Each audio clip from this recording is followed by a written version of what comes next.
మన తండ్రి అయిన దేవునికి సమస్త మహిమ ఘనత ప్రభావములు కలుగునుగాక.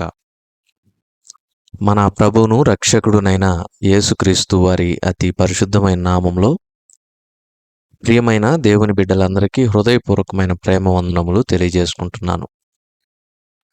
దేవుని పరిశుద్ధ గ్రంథంలో నుండి లేవియా కాండము 6వ అధ్యాయము 1వ వచనము నుండి 7వ వచనం వరకున్న వాక్య భాగాన్ని మనము ధ్యానం చేద్దాం. మొదటి 4 వచనములను చదువుకుందాం. మరియు యెహోవా మోషేకు ఇలాగు సెలవిచ్చెను. ఒకడు యెహోవాకు విరోధముగా ద్రోహము చేసి పాపి అయిన ఎడల, అనగా తనకు అప్పగింపబడిన దాని గూర్చియే గాని, తాకట్టు ఉంచిన దాని గూర్చియే గాని, దోచుకొనిన దాని గూర్చియే గాని, తన పొరుగువానితో బొంకిన ఎడలనేమి, తన పొరుగువాని బలాత్కరించిన ఎడలనేమి, పోయినది తనకు దొరికినప్పుడు దాని గూర్చి బొంకిన ఎడలనేమి, మనుష్యులు వేటిని చేసి పాపులగుదురో వాటన్నిటిలో దేని విషయమైనను అబద్ధ ప్రమాణము చేసిన ఎడలనేమి, అతడు పాపము చేసి అపరాధి అగును గనుక అతడు తాను దోచుకొనిన సొమ్మును గూర్చి గాని, బలాత్కారము చేతను అపహరించిన దాని గూర్చి గాని, తనకు అప్పగింపబడిన దాని గూర్చి గాని, పోయి తనకు దొరికిన దాని గూర్చి గాని, దేని గూర్చి అయితే తాను అబద్ధ ప్రమాణము చేసెనో దానినంతయు మరలా ఇచ్చుకొనవలెను. దేవుడు ఈ కొద్ది మాటలను మన కొరకు దీవించునుగాక. ప్రభునందు ప్రియమైన సహోదర సహోదరులారా, చదవబడిన ఈ వాక్య భాగాన్ని మనము గమనించినప్పుడు మనకు ఎవరైనా ఏదైనా అప్పగించినట్లయితే, ఉదాహరణకు మేము పలానా ఊరికి వెళ్తున్నాం, అన్ని రోజులు ఈ దొంగల భయం నుండి మేము తప్పించబడటానికి ఇదిగోండి మా దగ్గర ఉన్నటువంటి ఈ డబ్బు మీకు అప్పగిస్తున్నాం, లేదంటే మా ఇంట్లో ఉన్నటువంటి మూగజీవాలు, కుక్క పిల్లలు కావచ్చు, పశువుల మంద కావచ్చు, ఏదైనాను సరే మీకు అప్పగిస్తున్నాం, లేదంటే మేము 4 రోజులు ఊరికి వెళ్ళి వస్తున్నాము, కొంచెం ఇంపార్టెంట్ పని ఉంది, మా పిల్లల్ని మీ ఇంటి దగ్గర ఉంచుతున్నాము అని చెప్పి పిల్లల్ని కావచ్చు, డబ్బులు కావచ్చు, బంగారం కావచ్చు, పశువులు కావచ్చు, వస్తువులు కావచ్చు, లేదంటే ఇంటిని కావచ్చు. కొంతమంది ఊరికి వెళ్ళేటప్పుడు మేము 4 రోజులు ఊరికి వెళ్ళి వస్తాము, మా ఇంటిని జాగ్రత్తగా చూస్తూ ఉండండి అని చెప్పి ఆ ఇంటి బాధ్యతను కూడా కొంతమంది అప్పగించి వెళుతూ ఉంటారు. ఇలా అప్పగించిన దాని విషయంలో కావచ్చు. రెండవది, ఒకవేళ మనము ఏదైనా దోచుకున్నట్లయితే, దోచుకొనుట అంటే ఆ దినాల్లో శత్రువులైనటువంటి వారు మీదకి వచ్చినప్పుడు వారిని జయించిన తర్వాత ఆ శత్రువుల యొక్క సొమ్మంతా కూడా వీరి వశమవుతుంది. దాన్ని దోపుడు సొమ్ము అంటారు. అలా దోచుకొనబడినటువంటి ధనమైతేనేమి, దోచుకొనబడినటువంటి సొమ్ము అయితేనేమి, ఏదైనాను సరే, అది కానివ్వండి, ఆ తర్వాత అప్పగించింది కావచ్చు, దోచుకొనింది కావచ్చు, లేదంటే తాకట్టు పెట్టింది. ఇప్పుడు ఉదాహరణకు అర్జెంటుగా మనకు డబ్బులు అవసరమైనవి, మన దగ్గర డబ్బు లేదు కాబట్టి మన దగ్గర ఉన్న బంగారమును తాకట్టు పెట్టి డబ్బులు తీసుకుని వెళ్తూ ఉంటాం. ఇలాంటి క్రమంలో అప్పగించిందైనా, తాకట్టు పెట్టిందైనా, దోచుకున్నదైనా, వాటన్నిటి విషయంలో పొరుగు వానితో గనక అబద్ధం చెప్తే వచ్చేటటువంటి ప్రమాదం ఎంత భయంకరంగా ఉండబోతుందనే విషయాన్ని ఈ రోజున మనం ధ్యానం చేయబోతున్నాం. ప్రభునందు ప్రియమైన వారలారా, ఇక్కడ పొరుగువాడు ఎవరు అనగా, మనలను నమ్మి తన సొమ్మును కానీ, తన యొద్ద ఉన్నటువంటి విలువైనవి కానీ మనకు అప్పగిస్తున్నాడు చూసారా? మనలను నమ్మి అప్పగిస్తున్నటువంటి ఆ వ్యక్తి మన స్నేహితుడైనా, తోబుట్టువైనా, రక్త సంబంధి అయినా, ఎవరైనాను సరే, ఆ అప్పగించేటటువంటి వ్యక్తే ఇక్కడ పొరుగువాడుగా ప్రస్తావించబడుతున్నాడు. ఈ విషయాన్ని మనం జ్ఞాపకం పెట్టుకోవాలి. మనలను నమ్మి తన యొక్క విలువైన వాటిని ఎవరైతే మనకు అప్పగిస్తున్నారో ఆ వ్యక్తే పొరుగువాడు. ఆ వ్యక్తికి అనగా పొరుగువానికి అప్పగించినటువంటి విషయంలో కావచ్చు, దోచుకొనినటువంటి సొమ్ము విషయంలో కావచ్చు, తాకట్టు పెట్టినటువంటి వాటి విషయంలో కావచ్చు, ఎవరైనను సరే అన్యాయము గనక చేసినట్లయితే తన పొరుగువానితో ఈ అప్పగించిన వాటి విషయంలో, తాకట్టు పెట్టిన వాటి విషయంలో, ఆ తర్వాత దోచుకున్నటువంటి వాటి విషయంలో అబద్ధం చెప్పినా, మోసం చేసినా, అసలు విషయాన్ని దాచిపెట్టినా, సత్యం చెప్పకపోయినా అది భయంకరమైనటువంటి పాపము. ఆ పాపము చేయుట ద్వారా అపరాధులమవుతామని దేవుడు తన ధర్మశాస్త్రము ద్వారా హెచ్చరిస్తూ ఉన్నాడు. కొంతమంది ఎప్పుడూ కూడా ఇలాంటి విషయాల్లో నిజాయితీగా ఉండరు.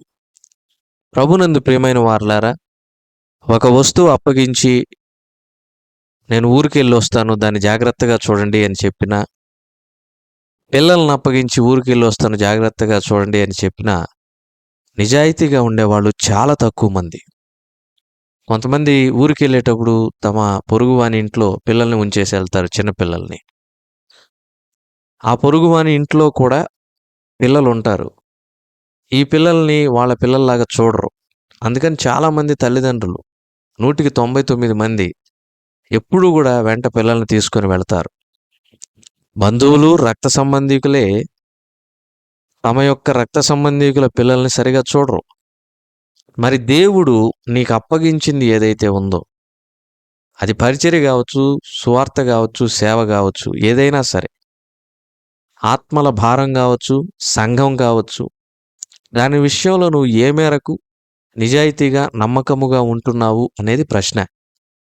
ఇది అందరికీ వర్తిస్తుంది. ప్రభునందు ప్రియమైన వారలారా, భర్త తన భార్య చేతికి జీతాన్ని అప్పగించాడు. దాన్ని జాగ్రత్తగా వినియోగించాలి. ఇంటి బాధ్యతలను అప్పగించాడు. దాని విషయంలో జాగ్రత్తగా నడుచుకోవాలి. ఇంటినే అప్పగించాడు. దాన్ని జాగ్రత్తగా చూసుకోవాలి. అలాగే భార్య భర్తను నమ్మి, భర్త ఉద్యోగానికి వెళుతున్నప్పుడు ఎంతో నమ్మకత్వముతోటి సాగనంపుతుంది. ఆ నమ్మకత్వాన్ని అలాగే జాగ్రత్తగా కాపాడుకోవాలి. ఇప్పుడు భర్త భార్యకు, భార్య భర్తకు ఇరువురు ఒకరికొకరు అప్పగించబడ్డారు కనుక జాగ్రత్తగా ఉండాలి, నమ్మకాన్ని కాపాడుకోవాలి. అలాగే తల్లిదండ్రులు పిల్లలు, పిల్లలు తల్లిదండ్రులు, అలాగే తోబుట్టువులు ఒకరికొకరు, అలాగే సంఘములో విశ్వాసులు, సేవకులు, పెద్దలు అందరూ కూడా దేవుని చేత అప్పగించబడిన వారే. ఈ అప్పగించబడిన దాని విషయంలో అబద్ధములొద్దు. నిజాయితీ కలిగి ఉండాలి, నమ్మకముగా ఉండాలి. ప్రభునందు ప్రియమైన సహోదరుడా, సహోదరి, దేవుడు నీకు కుటుంబాన్ని అప్పగించాడా? జాగ్రత్త, నిజాయితీగా ఉండు. సంఘాన్ని అప్పగించాడా? మరి జాగ్రత్త, మరింత నిజాయితీగా ఉండు. ఉద్యోగాన్ని అప్పగించాడా? జాగ్రత్త, నిజాయితీగా ఉండు. అవినీతికి పాల్పడొద్దు. కొంతమంది ఏమంటారంటే, ఈ రోజుల్లో అవినీతి చేయకపోతే బ్రతికేది ఎలాగండి? పెద్ద పెద్దోళ్లే మోసాలు చేస్తున్నారు. అడ్డదిడ్డంగా రూపాయి సంపాదిస్తున్న వాడే ఈ రోజుల్లో పెద్ద మనిషి కాబట్టి ఆ రూపాయిని ఎలాగైనా సంపాదించాలి, ఎలా సంపాదించినా పర్లేదు, సమాజం దాన్ని చూడదు అంటారు. మన దగ్గర డబ్బు ఉందా లేదా, ఇదే కావాలి సమాజానికి, ఆ డబ్బు ఎలా వచ్చిందనేది ఎవరికి అవసరం లేదనుకుంటారు. కానీ హెబ్రీ 4:13 ప్రకారం దేవుని వాక్యం ఏమని చెబుతుందంటే, దేవుని కనుదృష్టికి మరుగై ఉండే సృష్టము ఏదీ లేదంట. సమాజం చూడకపోవచ్చు కానీ దేవుడు ప్రతి నిత్యం, ప్రతి క్షణం మనల్ని చూస్తూ ఉంటాడు. కొంతమంది అనొచ్చు, అలా చూస్తూ ఉంటే దేవుడు ఒకవేళ అలాగే కనుక చూస్తే అన్యాయం చేసేవాళ్ళు గొప్పవాళ్ళు ఎందుకు అవుతారు? భయంకరమైనటువంటి దుర్మార్గత కలిగి ఉన్నటువంటి వారు, దుర్మార్గులైనటువంటి వ్యక్తులు ఎలా గొప్పవాళ్ళు అవుతారు అనొచ్చు, తప్పులేదు. ప్రభునందు ప్రియమైన వారలారా, ఒక ప్రాముఖ్యమైనటువంటి సత్యం మనం తెలుసుకోవాలి. దుష్టుని చూచి వ్యసన పడకుము, దుర్మార్గుని చూచి మత్సర పడకుమని వాక్యం సెలవిస్తుంది. పెరుగుట విరుగుట కొరకే. ఆ వ్యక్తి అలా ఎదుగుతూ, ఎదుగుతూ, ఎదుగుతూ ఉంటాడు. ఆ ఎదుగుదల ఎంతవరకు ఉంటుంది? అది లోకపరమైన ఎదుగుదలే. మీరు చూడండి, అన్యాయపు సిరి కలిగిన వారు, వారిలో కుటుంబ సభ్యులు గావచ్చు, ఎక్కడో ఒక దగ్గర ఎవరో ఒకరు భయంకరమైనటువంటి వ్యాధులతోనో, ఏదో ఒక సమస్యతోనో పీడించబడుతూ ఉంటారు. ఏదో ఒక ముల్లు ఖచ్చితంగా ఉంటుంది. అలాగే నీతిమంతునికి కలిగినది కొంచెమైనను అది ఎలా ఉంటుందంటే తుదకు మహావృద్ధి చెందుతుందని దేవుని యొక్క వాక్యం సెలవిస్తుంది. అది చాలా సంతోషం ఇస్తుందంట, చాలా అభివృద్ధి తెస్తుందంట. కాబట్టి దేవుడు నీకేది అప్పగించాడు, ఆ ఉద్యోగం చిన్నదా పెద్దదా, జీతం ఎక్కువ తక్కువ, కుటుంబం చిన్నదా పెద్దదా, భార్య సౌందర్యవతి ఆస్తి తీసుకొని వచ్చిందా లేదా, ఇలాంటి లెక్కలు వేసుకోవద్దు. ఈ రోజున నీ చేతికి దేవుడు దేన్ని అప్పగించాడో దాన్ని బట్టి సంతృప్తి కలిగి ఉండు. దాని విషయంలో నిజాయితీ కలిగి ఉండు. దేవుని దృష్టికి అపరాధివవ్వవు. ప్రభునందు ప్రియమైన వారలారా, దేవుని ధర్మశాస్త్రం బాలశిక్షకుడు లాంటిదని గలతీ పత్రికలో పేర్కొనబడింది. ఎందుకంటే ఇందుకే ప్రతి డీటెయిల్ కూడా, చిన్న విషయం కూడా ధర్మశాస్త్రంలో చాలా చక్కగా దేవుడు పొందుపరిచాడు. నీ స్నేహితుడు నీకు దేన్నైనా అప్పగించి ఉంటే, నీ స్నేహితుడు నీ దగ్గర ఏదైనా తాకట్టు పెట్టి ఉంటే, ఒకవేళ నువ్వే నీ స్నేహితుని దగ్గర ఏదైనా తాకట్టు పెట్టి ఉంటే, ఎలాగైనాను సరే, అటునుంచి ఇటు వచ్చినా, ఇటునుంచి అటు వెళ్ళినా నమ్మకత్వం అనేది ముఖ్యం. అలా లేని పక్షాన ప్రభునందు ప్రియమైన వారలారా, దేవుని దృష్టికి అపరాధులం అవుతాం. అననీయ సప్పీరాలు ఈ విషయంలో తప్పిపోయారు. కాబట్టి వారు అక్కడికక్కడే చనిపోయినట్లుగా మనం చూస్తూ ఉన్నాం. వారి జీవితంలో మనకు ఒక పాఠం.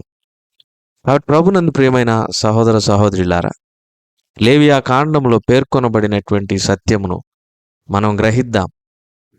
అబద్ధం వద్దు. దేవుడు అప్పగించిన దాని విషయంలో, తాకట్టు పెట్టిన దాని విషయంలో, దోపుడు సొమ్ము విషయంలో నిజము కలిగి నిజాయితీగా ఉందాం.